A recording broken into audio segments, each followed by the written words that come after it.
Touchdown Tampa Bay, you're listening to the PewterCast.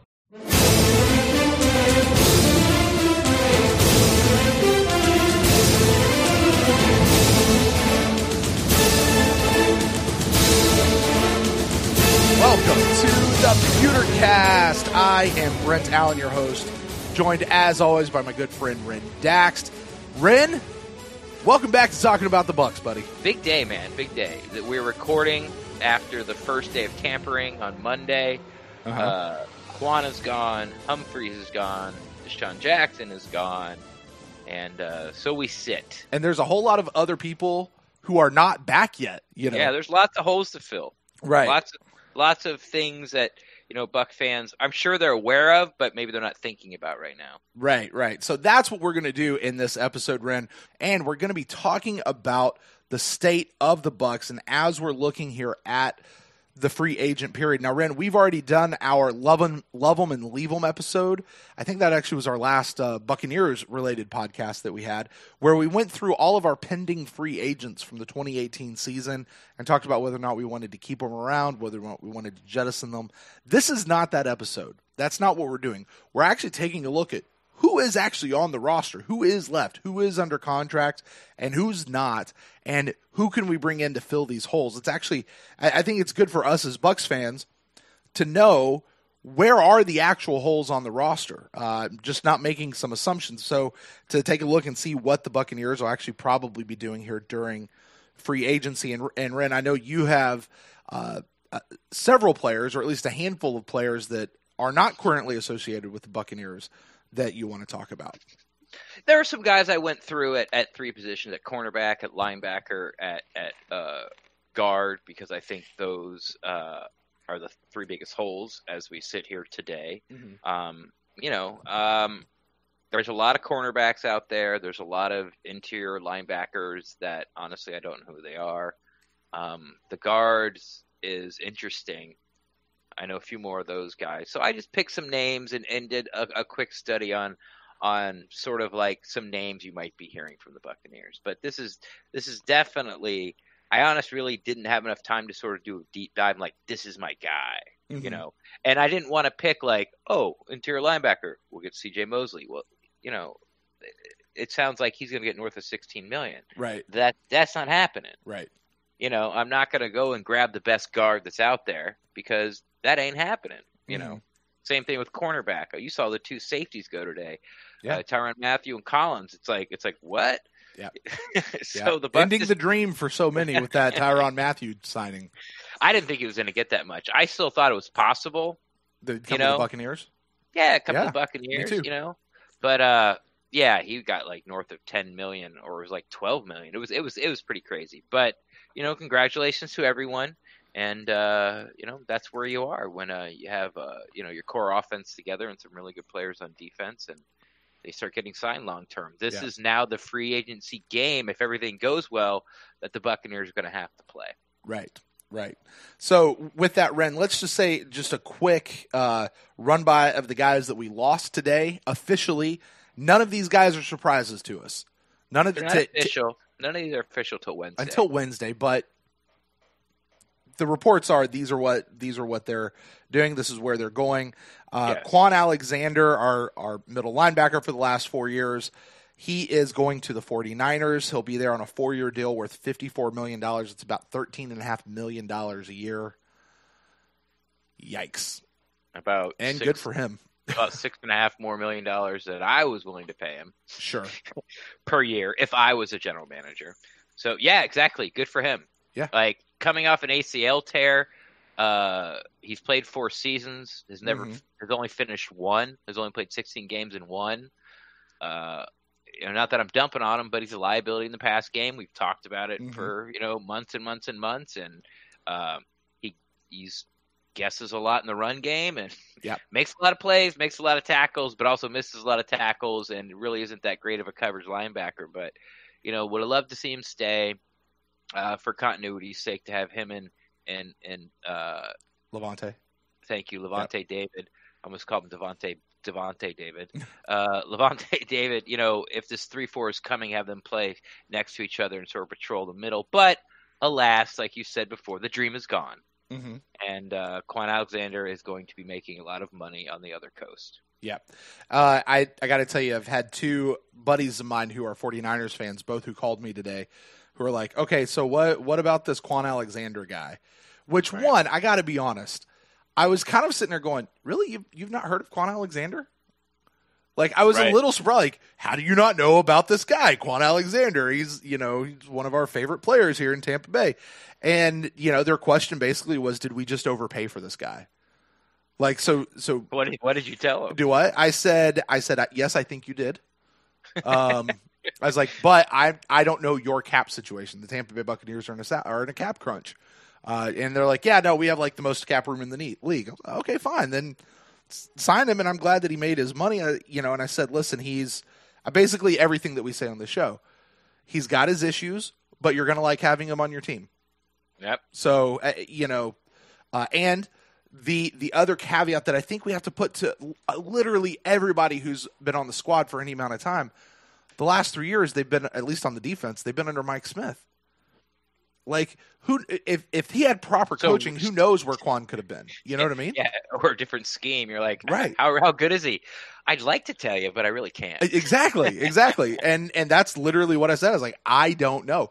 And Quan sent out a tweet, and a lot of times they send out these cryptic tweets, and we sit back and we kind of even make fun of people who are like assigning motives for what that tweet means.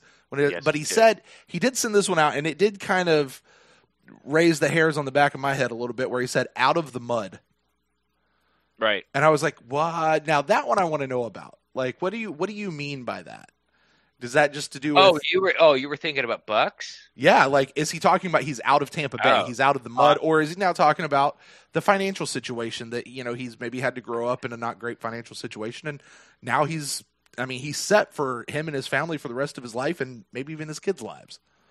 Yeah, I didn't get the Bucs connection at all. Like, Quan loved being a Buccaneer, loved the area, never even had even a sniff of saying anything bad about, the fans or the team or the coaches or like anything. Mm-hmm.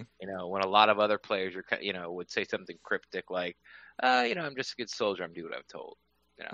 Like none of that stuff would come out of Quan's mouth. So I took it totally as from the mud, as in like, like I don't really know too much how he grew up, but I'm assuming that from where he started in life and where he's now, that's how I took it 100%. Sure. Yeah. So that's Quan. So there's Quan. So congratulations to him getting the money. I would tell you with Quan specifically, really this free agency year, I really get the feeling from the other players that are around them, like they're genuinely happy that this he's not going to be with the Buccaneers anymore. That's okay. They're happy that he's going to go out and he did it and he's going to make his money. And like Levante David, really happy for his guy. And I think I saw Donovan Smith was really happy for Quan. Like they're happy that each other are making the money, even if they're not going to be playing. And that it kind of inspired me to send out a tweet just to say, hey, remember, as fans, we are a lot more loyal to our team than the players really are. We cheer for the name on the front of the jersey, not necessarily always the name on the back. That doesn't mean we hate the names of the people on the back. In fact, sometimes we get attached to them. But at the end of the day, we're Buccaneers fans. And people are going to come and go, and we're going to continue to cheer for this team. So, but anyway, so Quan did that. Adam Humphries, turns out, I missed this one actually when it happened, so I had to catch back up to it. But Adam Humphries going to the Tennessee Titans, apparently, agreed on a 4-year deal there worth $36 million. That's $9 million a year. Heard he was asking for $8 million, and he got about $1 million more. So kudos to him. Heading out, but this one wasn't a surprise. We knew Adam Humphries was going to be gone. I don't think anybody ever said anything different. People were hoping. Like, I think early on people were hoping, and the same thing with me with Quan is like, I think Jesus, Drew Rosenhaus. Everyone talked about what a miracle work he is. My God, like we talked about, I want him as my agent. Like he can't even been cleared to play football for like months still. Right. But anyway, Made him the highest player in his position in the league right now. Yeah, and the Bucs are maybe the Bucs were talking 8, 9, possibly $10 million a year for Quan. Mm-hmm. Okay, and he thought he could get more, and they're gonna go, okay, we'll go to market, and if you can get it, get it. But if it's something close, come back and talk to us. Right. And I kind of thought, like, I think there was like a 50-50 chance that the Quan might have worked out. Right. I think of the three, Quan was probably the most likely to be able to stay. I thought it was going to be Humphries. Okay. Because he's a slot receiver, and there's a lot of slot receivers in the league. People are like, oh, Julian Edelman. Well, Julian Edelman plays outside. Adam Humphries can't. He's just not big enough. He's not fast enough. He can't get separation. He's not going to play outside. Mm-hmm. So I thought the same thing would happen with Adam Humphries, where, they offered him a contract, I think, beginning of last year, and he turned it down. Mm-hmm. Played this year, put up his best receiving yards and touchdowns ever. So he bet on himself and cashed in. But I thought he'd get out there and he'd be asking for like 9-10 million. Mm-hmm. And he was going to find out real quick that no, that's not going to happen. But Cruz, I don't know what I'm talking about. Right. Because 3 days before he can actually sign, he's got a deal linked for $9 million per year. Right.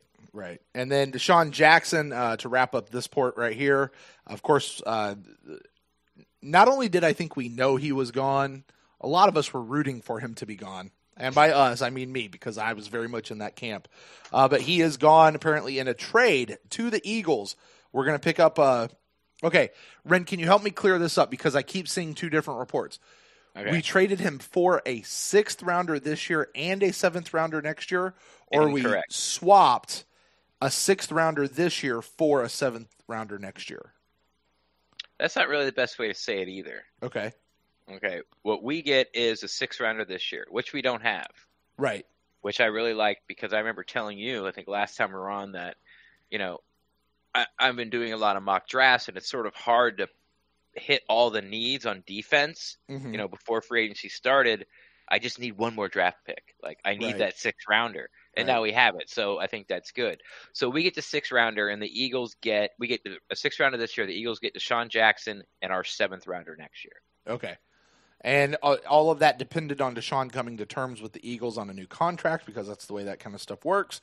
And apparently he did. That's going to be a 3-year deal for them up there, $27 million with $13 million in guaranteed. So he goes up $3 million on what he would have made this year anyway. So he is out of our hair, and good riddance, I think is how I'm going to say that. I'm going to try to not take that as a bald joke, but that's fine. Yeah, this is out of our hair. Yeah, I mean, this was, everyone knew it was true. Like, we had Rick Stroud on the pod, months ago. Right. And we asked him about it. And the season was still going on. We're like, what about sort of like the addition by Jackson? Right. And he's had a long relationship with Deshaun Jackson all the way back to the combine. So, he told us a great story about Deshaun and all this, and but he started off like, he's not coming back next year. Like, right, I'm not breaking any news here. So this has been like, everyone said, I think the day he got signed, I was going to say, we've said this for 3 years or 2 years at this point. He's not going to play the 3rd year. Right, and he really didn't do anything to help himself, to at least enamor himself to the organization or the coaches or the quarterback or the fans. So, yeah, this is no shock. What it is, the shock, is that we did get something for him. Yeah. Yeah. And I tweeted this out a little while ago. We get the 6th, which I've told you how we need. And then if you look at, we gave a 7th, so it's kind of like a swap. But with the loss of Quan Alexander and with the loss of Adam Humphries, which I now believe is a 4th rounder at the money he's making, if the Bucs don't go out and sort of make signings around like $15 million or $9 million a year for free agents, which I don't think they will, at least not both of those, that we're going to pick up a 3rd and a 4th round compensatory pick next year. Right. So if you look at it, we lost Quan, who fans like more than he actually is. Mm-hmm. We lost Adam Humphries, who is the 4th, possibly 5th best receiving option on the team. Mm-hmm. And we lost to Sean Jackson that no one cares about, and a 7th-round pick. And we got back a third, a fourth, and a sixth. A third and fourth next year and a sixth this year. And $10 million in cap space. It's not a bad trade. It's not a bad first day. If you look at it that way, yeah. For doing absolutely nothing. Right. Now, there are a few other things, a few other people that we did lose, sort of, and we'll get into this a little bit more later, but just for that, Devontae Harris, Andrew Adams, and one other person. That's all I have on my list right now. Those two guys were not tendered offers, so they are off the team now as well. They're free agents. They are free agents. Now, they could sign back, probably at a lower offer than the tender, but they were not tendered, so they are not on the team right now. So, Ren, with that, are we done talking about Humphreys, Adam, and Quan or Deshaun, and ready to move on? Good luck to you all. I hope you win every game unless it bears out negatively towards the Bucs playoff appearances. And you play for the Eagles. Except for possibly Deshaun Jackson. But I'm definitely talking to Quan and Adam. Yeah. And then if you guys have to win a game somewhere that helps the Bucs in their playoff chances, I wish you all the best. There you go. If we meet in the playoffs, I hope all three of you or whoever we're playing get hit by a car on the way to the stadium and miss the game, but are fine the next day and we'll be ready for training camp. So, as we always say, it's about the name on the front, not the name on the back. Sorry to see you go, but you're dead to me. Bye-bye. Good luck, and you're dead to me. I've already unfollowed him. Like Twitter done, Instagram done. I saw you earlier. Like you retweeted something from former coach Skylar Fulton. Like, oh, this reminds me. Unfollow. Unfollow that guy. Thank you, Skylar Fulton, for and you actually reminding me. You like quoted his tweet, which means he gets a notification that you're like, I'm unfollowing you now. I'm sure he's all broken up about it. I'm sure he is. He's losing sleep and not eating for days because of that. All right. Well, Ren, with that, why don't we turn our attention to the Buccaneers? Let's turn our attention to the roster as it is, because there are some surprise. As I look across the depth chart as it is today, I look across the whole roster. There are some surprising holes to me, and there are some places where there might be some depth, but I don't love it. So why don't we run through this, and as we go through this. If you got those names that you want to talk about, some potential people from other teams that can fill in, we can do that as well. But we'll start at the top of the depth chart where it always does. At quarterback, we currently have Jameis Winston and then a guy named Joe Callahan, who I'm sure is just going to be a camp arm. I don't know anything about him. But what surprised me here, Ryan Griffin is not actually under contract. He is a free agent right now. Is he an unrestricted free agent? I believe that is the case. I believe this year he's finally unrestricted. That sounds about right. He is unrestricted. Him and Ryan Fitzpatrick. Of course, we've known for a while they're not going to re-sign Ryan Fitzpatrick. They don't want that competition with Jameis looking over his shoulder. But Ryan Griffin is not actually under contract right now. So it's just those two guys. I don't necessarily care to get into a big, long conversation about who the backup quarterback is going to be. Mike Glennon or bust. But I do think that we can expect here over the next several weeks to see at least two more quarterback signings to get us through camp. I grew up in the age where backup quarterbacks just stayed with the team forever. Like Don Strock. I don't remember that. Okay. Don Strock used to back up the Miami was the backup Miami Dolphins quarterback for it felt like 2 decades. It was like Don Shula and Don Strock. And, if it was the beginning of Marino's career or the end, I'm not really sure when Greasy sort of left. It might have been a little gap there, but it was always Don Strock. And if somebody got hurt, he had to go in. He'd win you a couple of games and, do his thing. And that'd be it. Like, there was these guys that were just backup quarterbacks and they liked it. And, they weren't making today's money, but you could live on it to sort of hold a clipboard for 10 years, 12 years in the league. Now that's all gone. I know you said you don't want to talk about this a lot, and I don't either. I don't care. But the reason I brought up Don Strock is because I would like just to see Ryan Griffin back. Of course, if the money matches up, blah, blah, blah. Sure. Like, I still just – I like him, you know? I like the relationship he has with Jameis. He knows Mike. He knows all the guys. He's one of the guys. He just doesn't get to play. But if he doesn't come back, whoever we pick up, I don't care. Yeah. I don't care. I'm 100. I would like to see it be Ryan Griffin, but if it's not him, I don't care.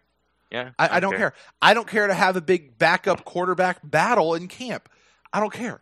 But I do think that we can expect to see the Buccaneers sign to.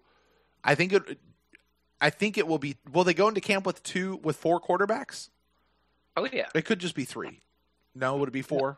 No, we got 4. They got to have somebody to run the scout team and all that stuff. There's always 4. Right. So I think say that, but since I've been around the Buccaneers, as long as I can remember, it's always been 4. So I think we can expect 2 quarterbacks. Now let's jump back to the running back position. Currently on the roster, under contract.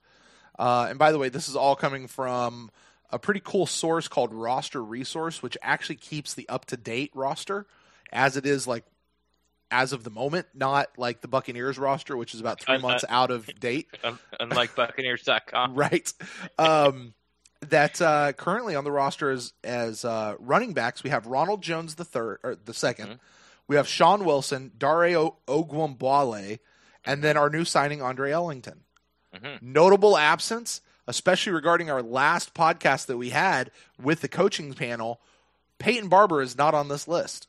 Which means he is still currently an unrestricted free agent, which means I think we can at least expect that signing. Yes. And Greg Allman from The Athletic has been on it for a couple of days now. Like, you might, like, even before Wednesday, you might see sort of this tenure, or they give like they put a tenure on him where it's a 3rd round, and it'll make him give him like $3 million, right? Something like that. So a move like that is I think is highly anticipated, and if it doesn't happen, I will be shocked. Right, and he is a restricted free agent, so we will at least have negotiating rights for his services.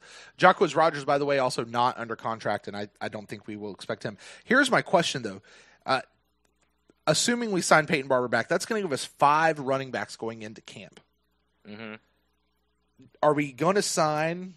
Do you think the Buccaneers are really going to try to sign another, perhaps more veteran, experienced running back to add to this team? Or is this really what we're looking at?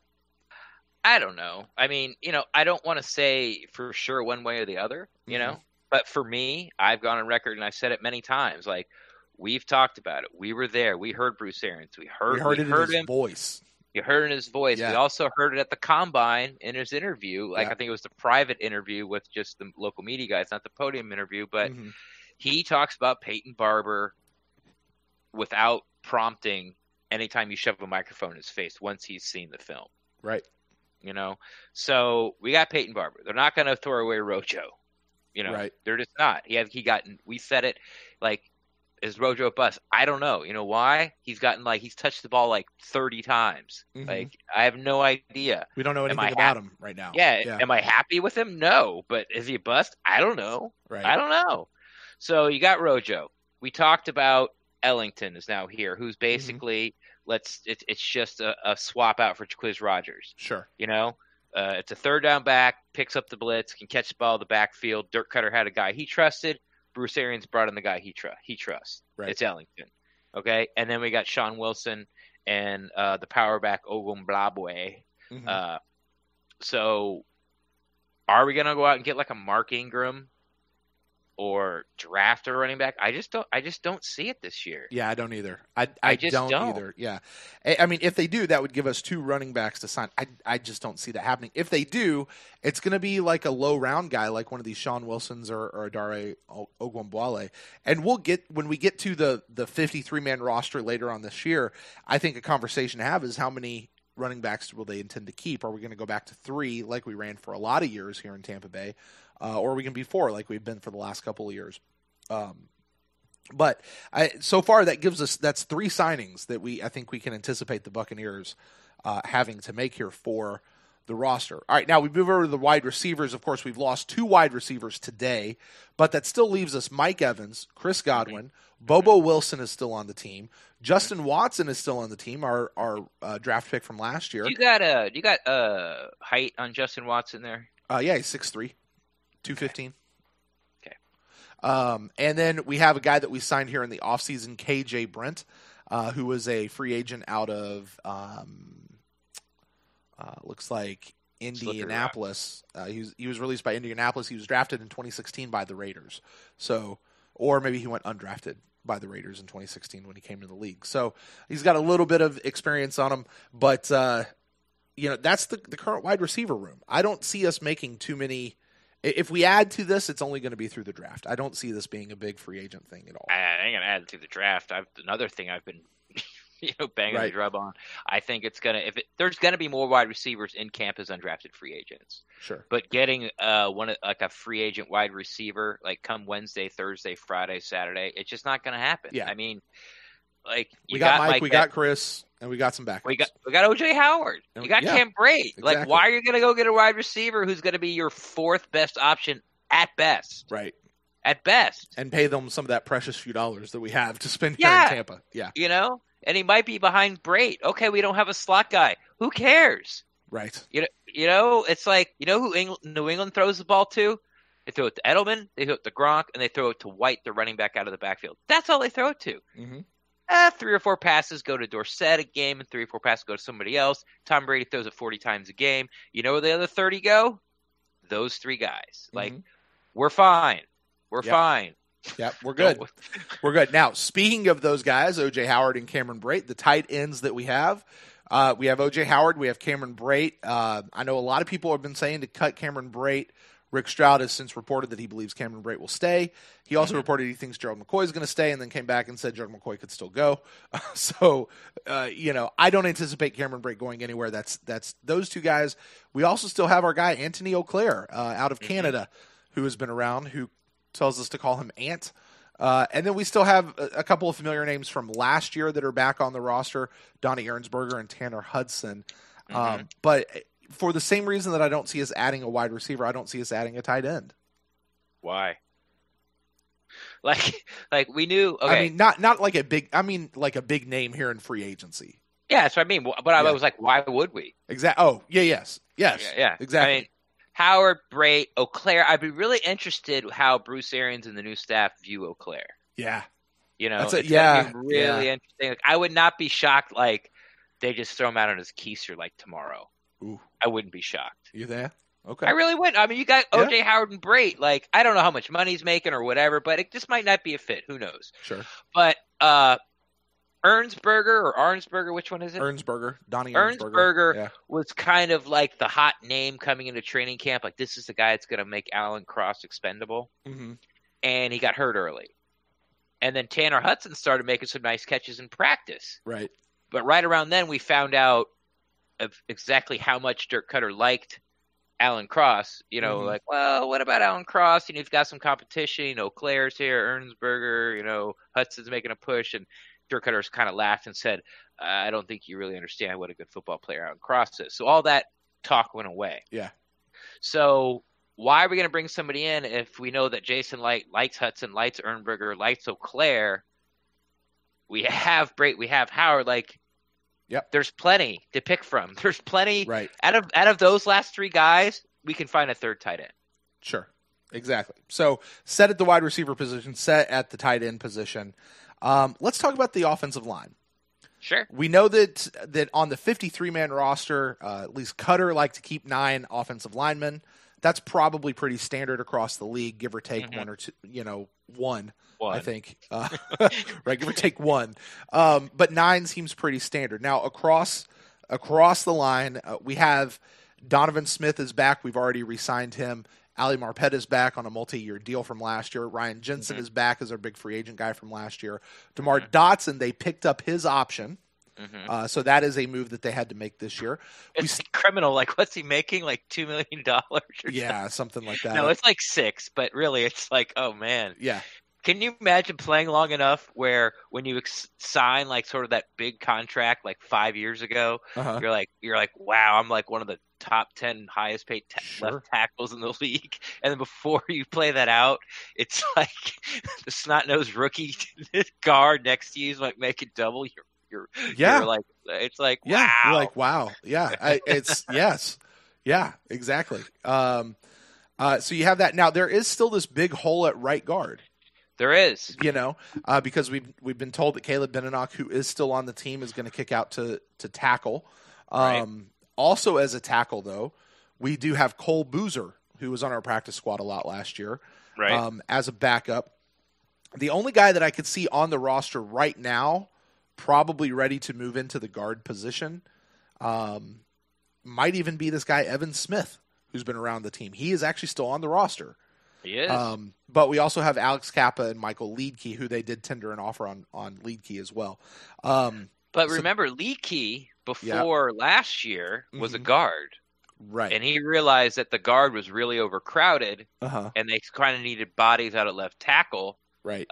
Because I think Dot wasn't practicing early on in training camp. Right. So he goes, I'll kick out the left tackle. And he made the team because of that. Yeah. So could Leakey sort of be – I'm not saying the right guard spot is shored up. I'm just saying, do you think that's a possibility that Leakey might be, in competition with that right guard spot as the roster stands now with Kappa? To say that he's in competition, absolutely, I would say that. To say that he's going to be the long-term answer going in – and by long-term, I just mean this season. Is he the answer going into the season? Maybe. I don't know. We'll have to. I mean, that's what training camp's for, right? Yeah, That's what we'll see in training camp. But I do think it would not be unreasonable to see us sign. First of all, for camp, we're going to have to sign a handful of these guys anyway. Yeah. We might draft. Now, do you think we'll draft potentially an offensive lineman? Yes. And so we'll add that way. Second or third round. Okay. So, I don't know if there's no trades. Right. So we'll add that way. We'll probably add through undrafted free agents. But, I think it's a question mark if we're going to sign a kind of and I say quotes, premier right guard, because that's really the spot on our starting offensive line that is very question marked right now. I think it's a no doubter. And here's why. It's a huge hole. Yep. We've both conceded that. If you've looked at Jason Light, how he works free agency, he sort of, if the draft never happens and the Bucs have to put out have to play a game the day after free agency closes, we'll say, right. Or just say like the start of the season, like whenever the draft is, like April 20, whatever, or 15, 17, 19, doesn't matter. Say that's the start of the season. Jason Light is going to have his 53-man roster so he doesn't get pigeonholed or drawn into a position where he can't get out of in the draft. Right. Like he likes to have his options wide open. So I definitely think that he's going to go after a guard in free agency. Do I think it's going to be one of the top guards? No. Why? Because we really can't afford him. Honestly, I'd be good with just a serviceable guard. Right. And hey, listen to this. Yeah. Now there's some guys out there, like one of the top guards, his name's Roger Saffold, plays for the Rams. Okay. He was a guard that got moved at the tackle, and once he moved at the tackle, he started to get better and better. Started all 16 games. He's sort of like in that sweet spot for like a 1-2 year deal. He's 31 years old.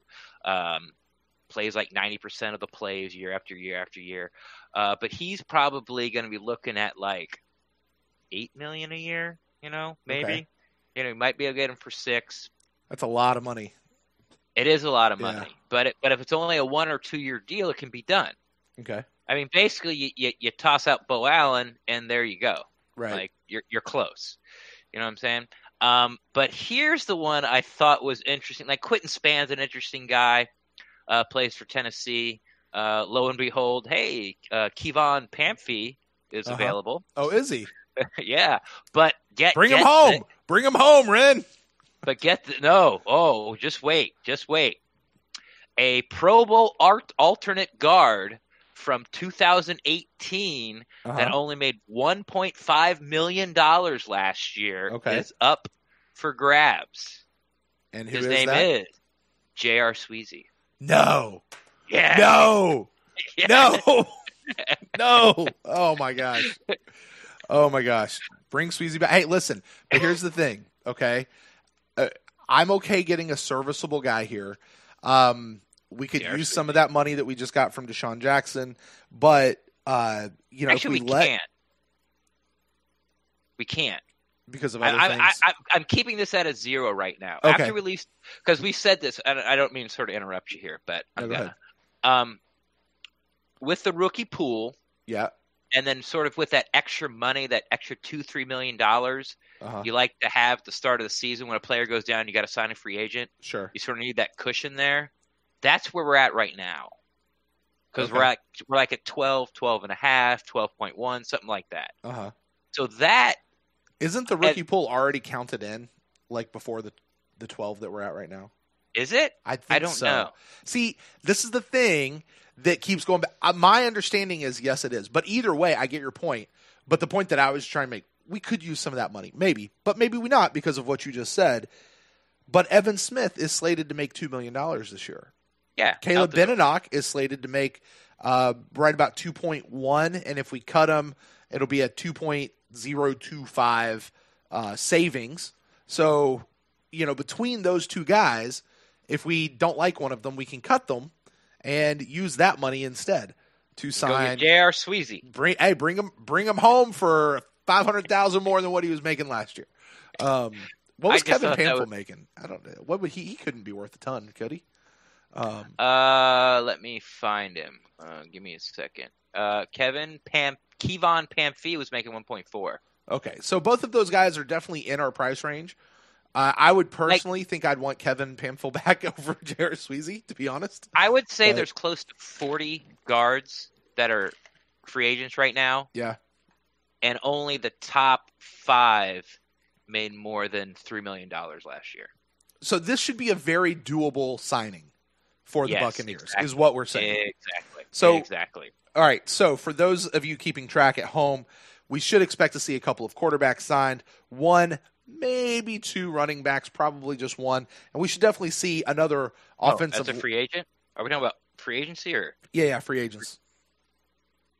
No running back signed. No, well, Peyton Barber.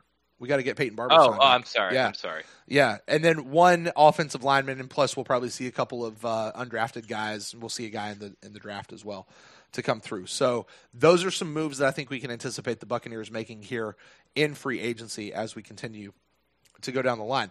Ren, before we get – that's it for the offense right there. All right, so before we get over to the defense, let's just take a quick jump over to special teams because that'll be a real quick conversation. Our punter, Brian Anger, is still currently on the team.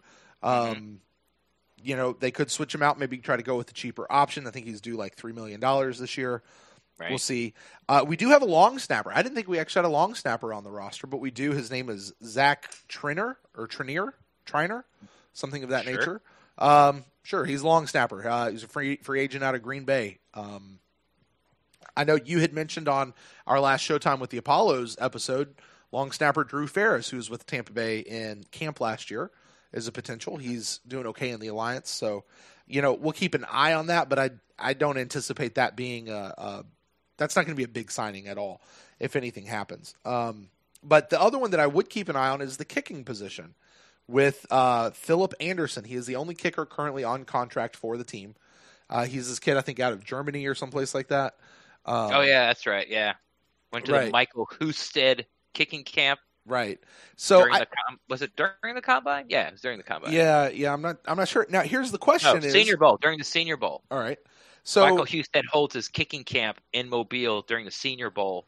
Okay. So like these international guys and small school guys can get a little like scouts go over there and watch, and I think it's a great idea. So would it be reasonable, you think, to anticipate a free agent signing here over the next couple of weeks for another kicker to the Buccaneers?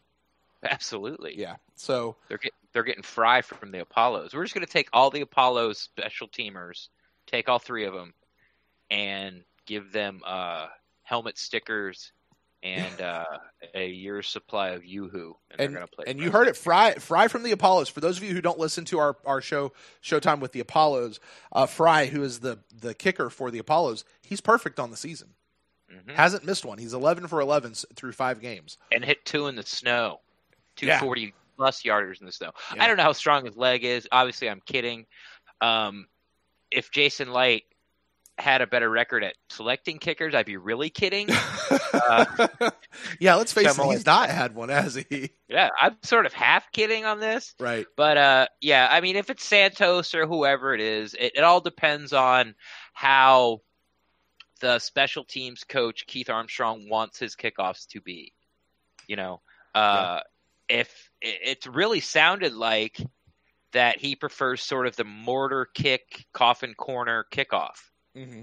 And make the team run it out and try to pin him inside the 20. That sounded like, I don't know, but that sounded like, we didn't get to ask him questions, so who knows? Right. But that sounded like what he prefers on his kickoff teams as a special teams coach. So the Bucs might not have to get the guy that can drive the ball through the end zone every time because they don't want any returns, which is sort of what Cutter wanted. Sure. And Santos doesn't really have the leg for that. Catanzaro did, but he couldn't put it between the uprights.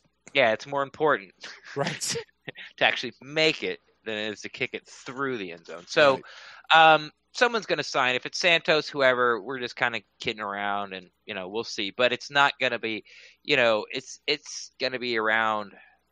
Who knows? It's not going to be a lot. Yeah, and if there is another punter signed, that's when you just got to look out and see what the team's going to do with Brian Anger. If they're going to release him, or if they're going to sign somebody. So that's the only thing. If they sign somebody for $1.5 million, they save $1.5 million. Yeah, I'm not going to put that down as a signing we can expect. The punter one, I think it's just going to totally depend on what they can do. But those, I do think that we can probably anticipate another kicker to be signed. I hear this guy out of New England's available. I hear he's okay. He's won a Super Bowl. Yeah, he's won a Super Bowl or two. He's been around. Got a little bit of experience. Won it on his leg. All right. Let's jump over to the defense. Now, looking at the defensive line, the Buccaneers, it's so hard to think about this in terms, because even when I was like kind of putting together my own little depth chart, I still put down 4 down line. I still put it in as a 4-3 defense. Like, all right. I don't know how to adjust these guys, but you're not wrong. Fair enough. Right. Yes. Right. So let me just name the defensive line across the board. We've got Carl Nassib, Noah Spence, Will Golston, who potentially could be gone, Vita Vea, Bo Allen, who has been another rumor to be gone, Gerald McCoy, JPP, Mitch Unrein, who didn't play a lick last year, and this Jeremiah Ledbetter guy, who I think was a guy on our practice squad last year. And then surprise, surprise, surprise, Stevie Tuikolavatu is still on the roster for the Tampa Bay Buccaneers. And that's currently who we have. All right. Are we signing any defensive linemen, you think, as free agents? Or is this something we're just going to build through the draft this year? I would like to see us build through the draft. Now, once again, you got to sort of pan this out, like you got to sort of look at it like, let's look at it like this. Like, if we're going to 3-4, which I think they're trying to do, we really got to look at it as the defensive linemen really just being defensive tackles. Okay, so who do we have on the team that are really defensive tackles? So it's no Nassib, no Spence, no JPP. So we got McCoy, we got Vea, we got Bo Allen, we got Mitch Unrein. Mitch Unrein, by the way, is listed as an end, not a tackle. Okay, so I wouldn't know. I've never seen him play. Yeah. Right. So Stevie T is the other defensive tackle listed on the team. Stevie T, and what do they have? Will Golston as an end or a tackle? They have Golston as an end. Yeah. Okay. And we know that he slides in sometimes. We already got 4, and at the very least, if the Bucs want to go interior defensive line, Ed Oliver is going to be there at 6 or 5. And if we trade down, he'll depending how far we go, but or like Quentin Williams, every time I do a mock, he's there. For some reason, I just don't think he's going to be there actually on draft day. But there's some really stud interior defensive linemen, or edge guys. Like, if we can go interior defensive line or edge in the first round, then my Kentucky boy. Yeah, he's not going to be there. I've done so many mock drafts. I don't save them all. I don't tweet them out. Josh Allen has never been there at 5 ever. And I've seen one where Kyler Murray and Josh Jacobs from Alabama went in the first 4. The running back from Alabama, and Josh Allen still didn't fall. Of the other 2 teams that weren't being total idiots, one of them still took Josh Allen. So he's just too valuable a position. He's not going to be there. But, here's hoping. Who knows? Maybe the Bucs trade up to go get him. Hope not. That'd ruin my day. But anyway, so what's the question? No, well, I mean, it's can we expect to see any major free agent signings? That's the theme. That's the point of this exercise. Okay. This is a at least as far as the numbers go, this is a complete defensive line. Yes. Right? And now, go ahead. Yeah, I was going to say, now you look at a Stevie T, you look at a Bo Allen, you look at a Mitch Unrein, you look at a Will Golston. You could even maybe throw in a Noah Spence, though I know a lot of Buccaneers fans have hope for him. And then you look at this practice squad guy, Jeremiah Ledbetter. All of those could be upgraded. Yes. Yes, but are they going to be upgraded in free agency? Yeah. I didn't look at defensive interior linemen because I think we're okay with 4. But to be able to sign anyone else, I think Bo Allen might be one of the first ones to sort of, or at least Mitch Unrein, like one of those 2 guys. Well, he's a defensive end. But might be one of the first guys to sort of get tossed over the side here, Right. So then all of a sudden now there is a need for a defensive interior lineman. But if we do anything, though, Ren, are we not – it's just going to be like a trade, right? Like, we'll cut this guy, we'll assign a guy about his same level, right? Well, if, say they want to make a play for a cornerback, that's not like a third-tier cornerback. They want to get a veteran cornerback or a veteran safety. Sure. And they need to free up $8 million, okay, this year. So you got to take Bo Allen out, and then we'll say take out Will Golston. Yeah. There's your money. Well, okay. Now you need another defensive tackle. And like I said, Jason Light doesn't like to go into the draft pigeonhole.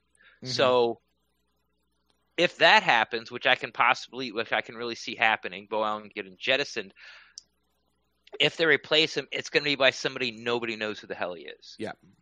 Like seriously, like nobody. Like Bo Allen was last year. And Mitch Unrein was last year.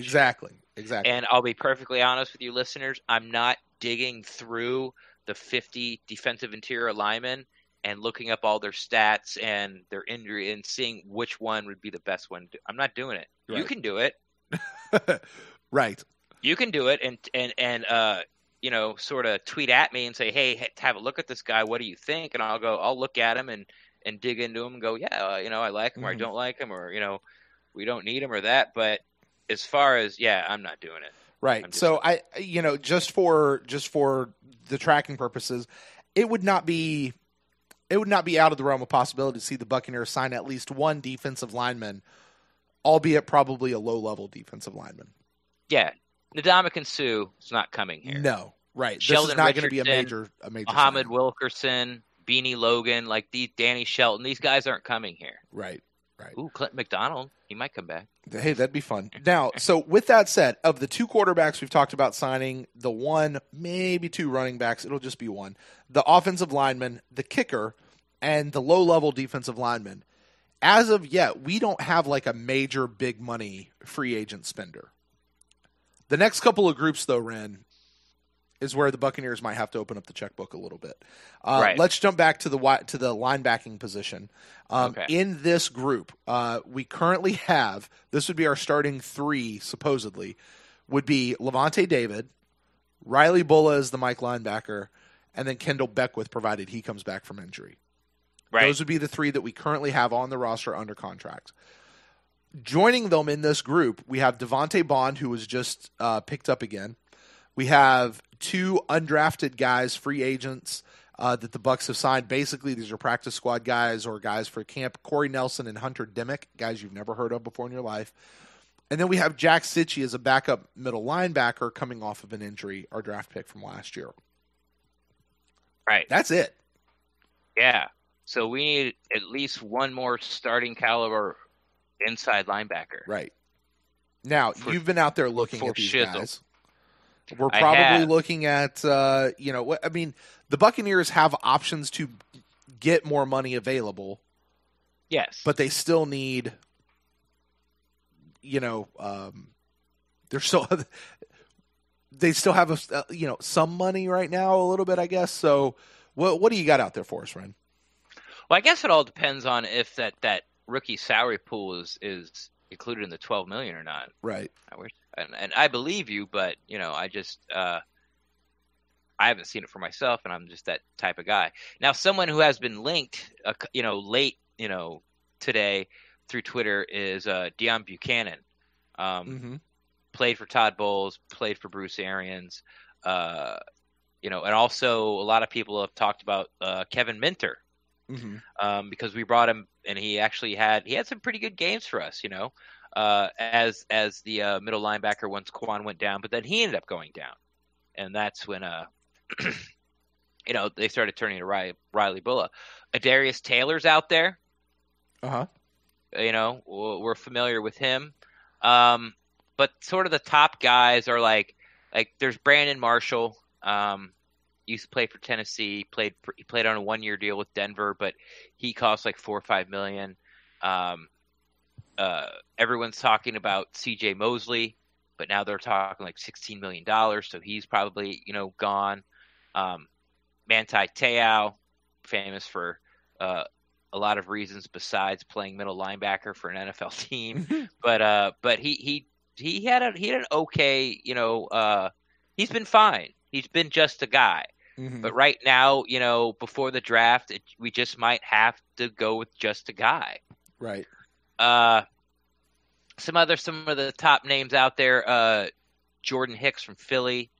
You might be able to afford him. And I'm sort of scrolling down, and once again, this list is about 40 people long. But if you want to play the has connections with the coaches, has connections with the organization. They're not sexy names, but Deion Buchanan, Adarius Taylor, and Kevin Minter are sort of your front runners. Because to say that, and Ren, I'm glad you brought those names up because I forgot to just point out those are a couple of names that are not currently on our list. Like we would have to re-sign an Adarius Taylor, a Cameron Lynch is another one who's been on the team last year, and then Kevin Minter. Those guys specifically not on the team. And so if we want them back, we would have to resign them. So, I don't think it's out of the realm of possibility that certainly the Buccaneers, I think, have to sign at least one more. Possibly we could see one more plus, maybe another depth guy in the linebacker room. So potentially could even see two of those guys. And if you want to get really crazy, Mark Barron's listed as an inside linebacker. And he's still available? He's available now, yeah. Oh, okay. Yeah. Well, he was playing that I guess that third safety role the Bucs tried a little bit in training camp, and they played it, and actually played some of their best defense when they went to that last year. So, it's going to be interesting because I don't know Todd Bowles' plan, and I think they have a plan. Like I said before, I think they want to go to a 3-4. But they can't say that's what they're going to run because they just don't have the personnel for it yet. Right. And if things don't bounce their ways in certain areas, they just might have to play a lot more 4-3 than they want to. Right. Now, in addition to signing this, it's not unreasonable to think that we'll also be drafting in this position as well. Right. But the draft doesn't break well for us. Like, once Quan left, I was really afraid, and I didn't really see a lot of it. So thank you, Buccaneers Twitter. It's like Devin Bush or bust, or excuse me, Devin White out of LSU or bust. Like that's it. Like that it's sold. Pick 5, got to take them. And like I've said many times in this pod, like Jay Slight's going to have somebody there, some veteran linebacker, and it's no guarantee really that Devin White's going to be there.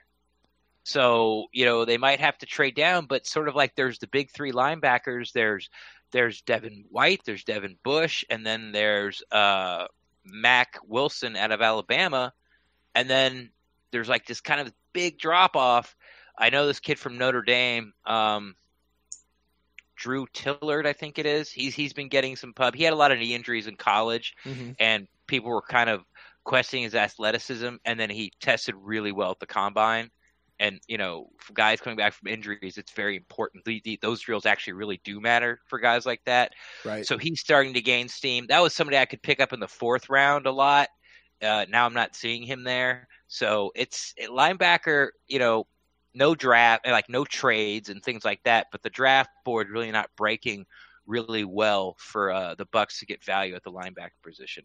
But like I said, no trades and and that doesn't even count the new 6th round pick we picked up. So things may change, but I definitely see somebody coming in, some veteran coming in to be sort of before the draft, like, hey, you're our starting middle linebacker next to Vontae David.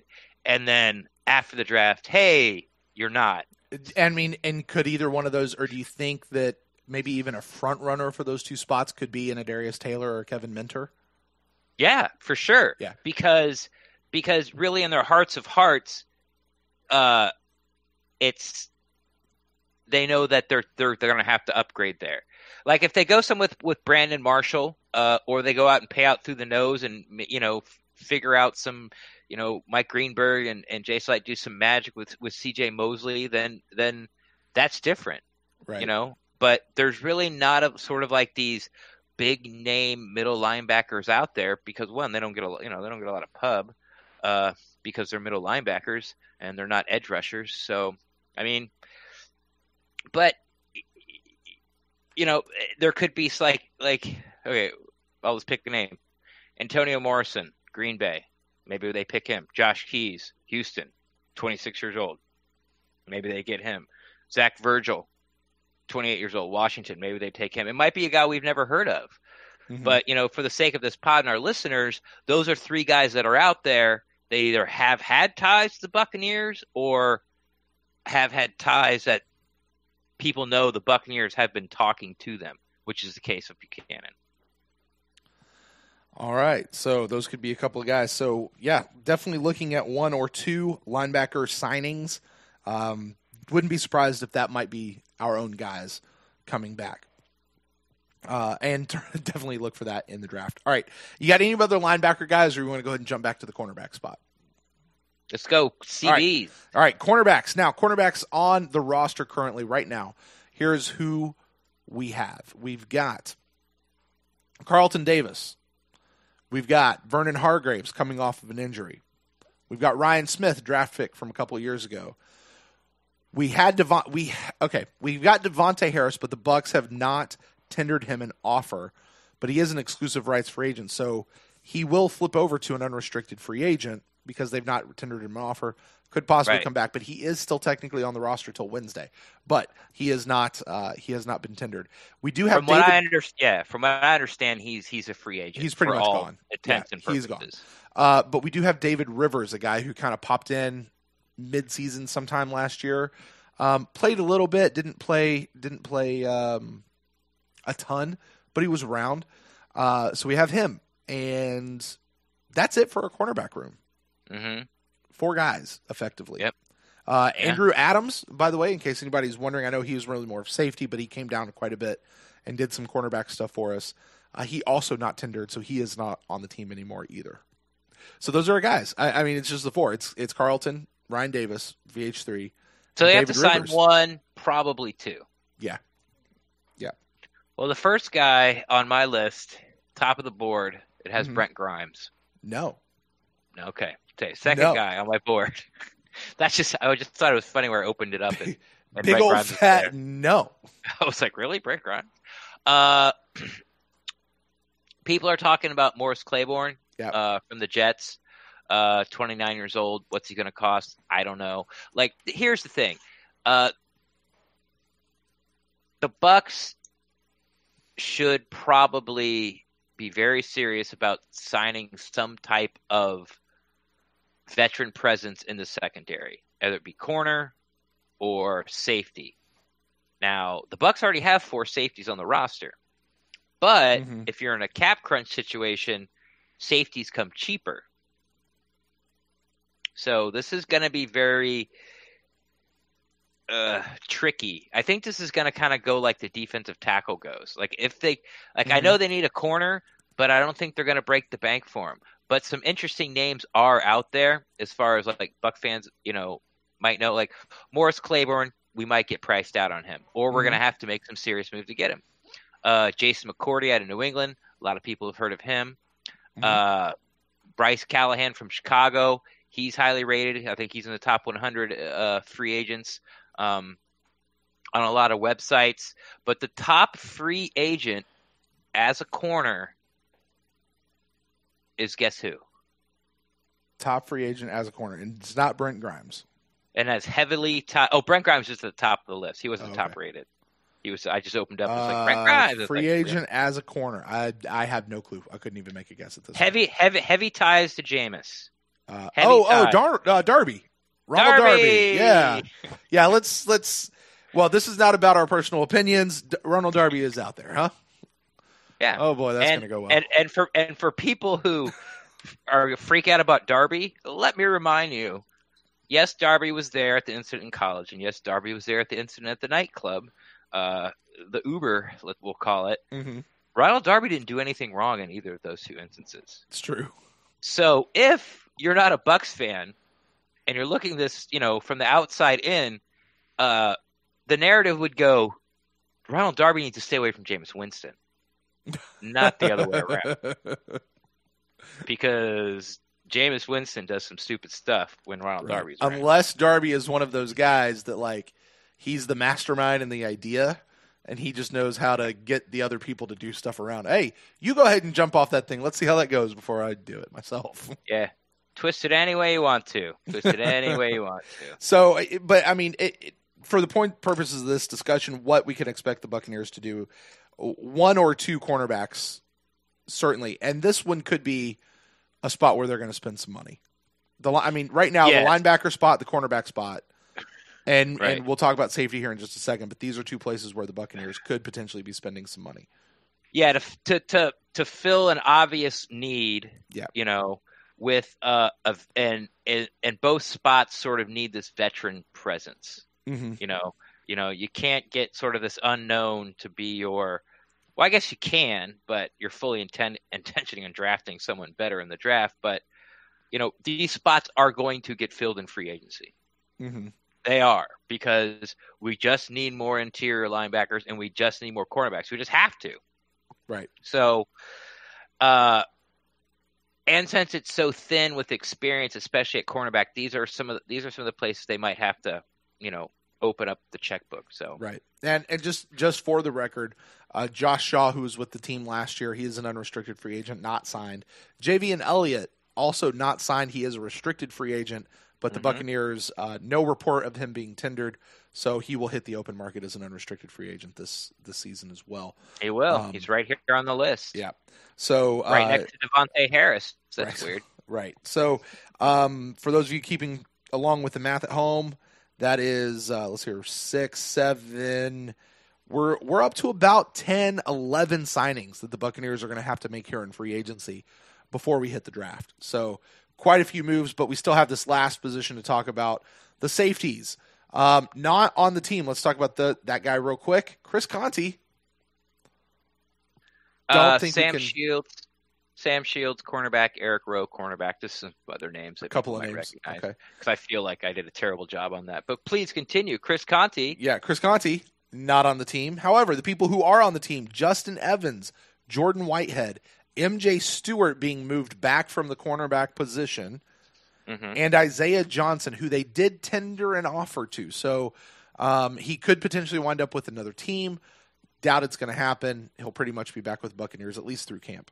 And probably beyond. So this is still yet another spot where we could potentially see a free agent signing. I don't know that this one necessarily has the hole as big as the linebacker spot or the cornerback spot.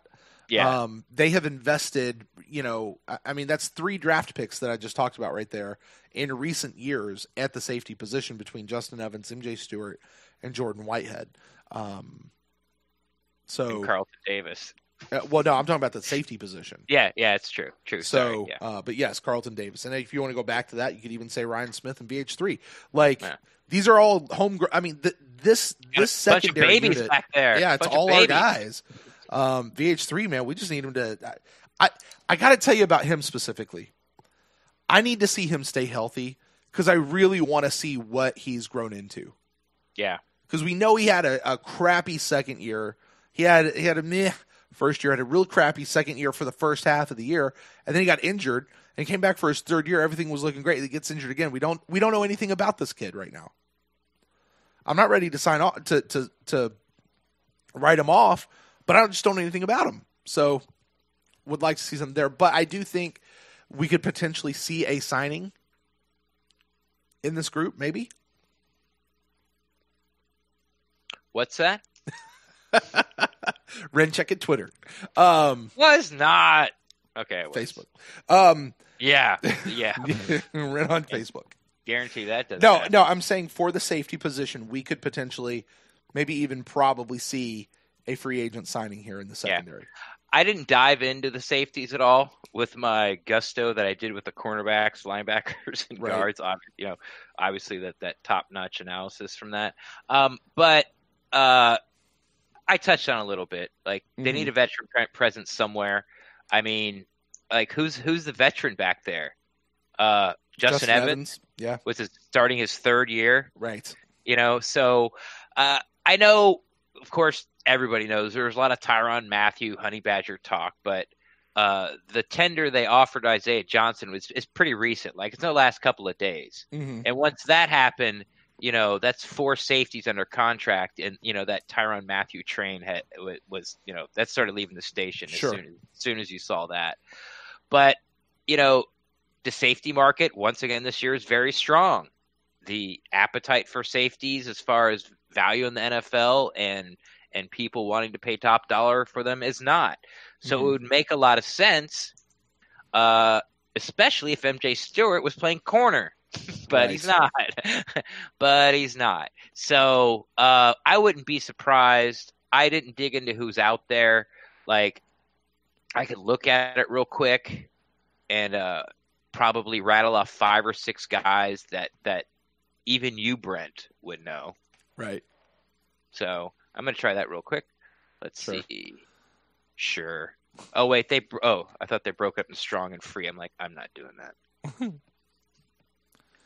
So while you do that, just to bring our total to a conclusion, I've got the Buccaneers are going to sign somewhere between 8 and 11 free agents. Some of those will be our own guys that we're bringing back. I have actually contended we're not really going to sign. We'll sign maybe 1 or 2 outside free agents, and the rest is going to be all our own guys. I can't stick with that anymore. I don't think that's going to be the case. I do notice that we are looking to sign a free agent at every level of the defense. Yes. It's not quite the same on offense, but at every level of the defense. Linebacker, cornerback for sure. Possibly safety, possibly defensive line, depending on who we cut to sign that linebacker or corner. Right. Yeah. Right. So that's how that goes. But safety, listen to this. Earl Thomas, Seattle. Everybody knows him. Sure. Jonathan Cyprien, a guy that I really wanted, who was leaving Jacksonville, went to Tennessee. Now he's out. I wanted him a couple years ago. Chris Conte, ever heard of that guy? Once or twice. I hear he's retiring. I hear he got strong-armed into retirement. Or stiff-armed into retirement. They're both funny. Reggie Nelson was a high draft pick from Oakland a couple years ago. He's now a free agent. Clinton Dix. The only reason you know him because his name's so weird. Yeah. Yeah, exactly. Like, is he any good? I don't know. I just know he's Clinton Dix. Washington, he's out there. I mean, Trey Boston, we've heard that. Arizona, he's out there. And I'm just skipping over guy after guy after guy after guy. So, yeah, it's if I were to sort of wrap up, the defensive side of the ball, I'm going to say linebacker for sure, cornerback for sure, and then a very minor signing that you've never heard of, either at safety or definitely not at safety, but on the defensive line, because those are the guys who are going to be first to be jettisoned to make room for the veteran linebacker or veteran cornerback. Yeah. And then I would also add to that, I think we could definitely see a new kicker coming in, a new offensive lineman. Be on the lookout for that Peyton Barber re-signing. Yep. I would not be on the lookout for any other major running back signing. And there'll be a couple of low-level quarterback signings that you'll probably not worry too much about. Although a lot of people are worried about that backup position, so whatever. But that's what the Buccaneers are looking at doing here one day into the tampering period of free agency. So sort of the state of the Buccaneers, Ren. That's where we are. There we are. There you have it. All right. Take that information and do what you will with it. Poke Jason Light. Say, do something. Do something. Oh, dude, that started late, too, today. Yeah. It didn't even last one day. Right, right. I was like, wow. I'm like, all right. Hey, you know what was funny about this year, Ren, was people were saying people were not eager for Jason Light to sign people. They were eager for him to cut people. When do the cuts start? That's what I kept saying. Yeah. When do the cuts start? I want to see the cuts. Give me the cuts. Give me the money first, then I'll start worrying about signing people. Bunch of fiscally responsible people out there in Buccaneers land. All right, Ren. Why don't you tell the folks where they can find you on the internet, buddy? The best place to find me sorry, try that again. The best place to find me is on Twitter at Rendax, REN_DAXT. I'm always down to talk Buccaneers football. And if you guys want to get a hold of me, you can find me at Brent Allen Live on Twitter and on Instagram. And the show, you can find it at Twitter at the PewterCast. You find it on Facebook.com/the PewterCast. You can shoot us an email. What do you guys think about these free agent signings? Who should the Bucs be looking at? What positions are the Buccaneers going to be looking at? Shoot us an email. We would love to receive that. We will read those on a future episode of the PewterCast. You guys do that too. The PewterCast@gmail.com. I'd like to give a thank you to all of our patrons over at patreon.com/PewterCast. You guys really helping the show keep everything running. And all those Pewties got out this past week, Ren. Maybe last week. I don't remember exactly when. My weeks are starting to run together, but you mailed them. Yep. They're all everyone's out. Everybody's delivered. Maybe not delivered yet, but they're gone from my hands. So, patrons, that's a big part of what they were doing, and they get special kickbacks and exclusive content they received earlier this week. So, you guys can check all that out and everything that is going on over there. With that, Ren. I think it's going to do for it. We'll be back, I'm sure, here soon as free agency really gets rolling. So you guys stay tuned to our Twitter feed. We'll let you guys know when things are coming out. And also, Sunday nights, 10 o'clock, be sure you join us for our show, Showtime with the Apollos, where we're talking about the new Alliance of American Football team, the Orlando Apollos. They will be back home this weekend. You guys head out there, if you can, over to the Bounce House in Orlando and join us. We'll be out there this weekend as well. Make sure you hit us up so we can come say hi to you. Other than that, Ren, that's going to do it. So let's close the show out as always. Go Bucs.